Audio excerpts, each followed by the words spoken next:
Kumangon ako maaga para mag-jogging. Day off sa work. Tara, let's go.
So yun na guys, sinimulan natin maglakad-lakad. Syempre kahit busy tayo sa trabaho, huwag natin kalilimutang alagaan yung sarili natin, di ba? So naisipan ko ngayon maglakad-lakad muna. Syempre kailangan namang matulog na lang ako sa loob ng bahay. Hindi porke day off, kasi siya lang hiningal malay na rin nilakad ko. Hindi porke day off, doon lang tayo tatampay.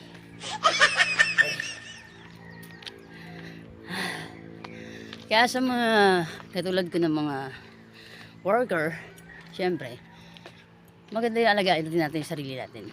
Kasi pag mahina yung katawan natin, wala, maapekto ang trabaho natin, di ba? So yun yun lang kasi ako maliliwi na.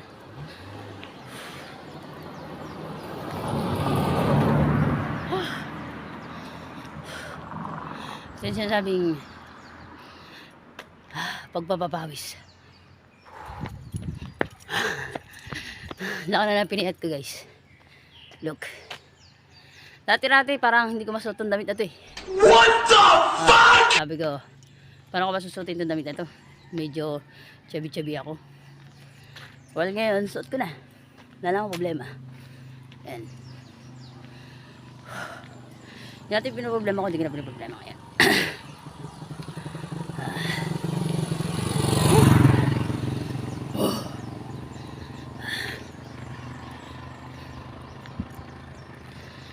Yan.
guys, pauwi na tayo. Medyo malayo na rin yung nalakad ko. So gusto ko na umuwi para makapagkape na tayo. Kahit konting kape lang. Bawal naman ako sa akin yung kape ngayon. Dati-dati sobra ako magkape eh. Sobra din ako sa energy drink. Mahilig ako talaga sa mga ganun. Hanggang dumating ako sa point na tumaas yung acid ko. Yun. Tapos parang ano, umaatake na yung acid reflux ko. Wala naman ako dati ng mga ganun. Ayun. So, advice sa akin ng doktor, yun nga, sobra-sobra din ako sa alak. Kaya bawas-bawas ako na rin sa alak. Sa kape, madalang na rin daw. Ganun. Kaya, sa mga maasim, bawal na rin ako. Kaya ngayon, nalaga ako ng sarili ko. Kasi, ang hirap. Halos 2 linggo ako hindi nakalabas ng bahay nun. Ngayon, medyo mabait na tayo. Sa pag-iinom, hindi na ako nagiinom na gaya dati na halos araw-araw. Kada may mag-aya. Ngayon, pag may nag-aya, pas. Ganun. Siguro nagiinom man ako, naglalagay lang ng alcohol sa katawan ko. 1 beses lang sa quincenas, makatikim lang kahit konti. Ganun.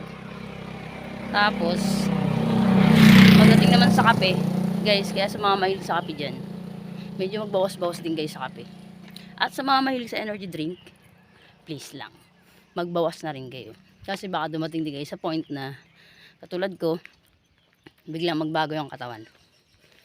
Tapos, syempre, huwag nyo rin kalilimutan uminom ng maraming tubig. Kasi minsan pag inaatake ako ng ganun, yung tumataas yung acid ko, uminom ako ng maraming tubig. Kahit pa paano, wala naman siya. Yun. Pagka talagang, kunyari, last sa trabaho lang ako, yun. Pero sa ngayon, madalang na ako atakihin nun. Yung pagtaas ng acid. Kasi, inalagaan ko lang yung sarili ko. Sumusunod ako sa ano ng doktor. Para hindi na ako ulitan nun, sakit na yun. So, yun. Mahaba naman yung kwentuhan natin. Basta yun lang, advice ko lang din sa inyo. Sa mga mahilig sa kape. Alam ko yung kape, dati, inisip ko, pag nagkape ako, kompleto yung araw ko. Hindi na kompleto yung araw ko kapag hindi ako nakakapagkape sa isang araw. Ilang beses din yun. Dati sabi ko, hindi ko yung kaya. Pero, kaya ko naman pala. At yung alak, pag may nag-aya, go. Ngayon, kaya ko rin naman palang mag-pass. Pass, ganun. So, sa madaling salita, nagbagong buhay na ako. Inalagaan ko na yung katawan ko. Hindi yun dati, bira ng bira. Ay, layo-layo. So kayo guys, magbago na rin kayo. Hindi na hintayin magkasakit pa kayo. Alagaan natin ang ating kalusugan. So let's go na tayo. Bye.